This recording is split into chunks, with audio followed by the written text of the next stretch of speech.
आज आपण छान अशी कथा ऐकणार आहोत. त्या कथेचं नाव आहे चिमुकली चिमणी आणि मोठं स्वप्न. एका सुंदर जंगलात अनेक पक्षी आनंदाने राहत होते. झाडं हिरवी होती, फुलं फुललेली होती. त्या जंगलात एक चिमुकली चिमणी होती. तिला आकाशात खूप उंच उडायचं स्वप्न होतं. काही मोठे पक्षी तिची थट्टा करायचे.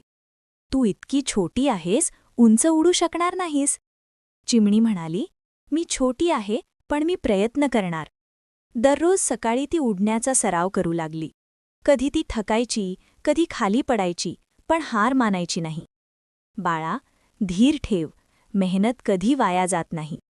एक दिवस जोरदार वारा सुटला.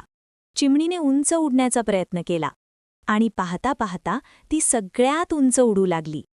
सगळे पक्षी आनंदी झाले. त्यांनी शिकले, स्वतःवर विश्वास ठेवा,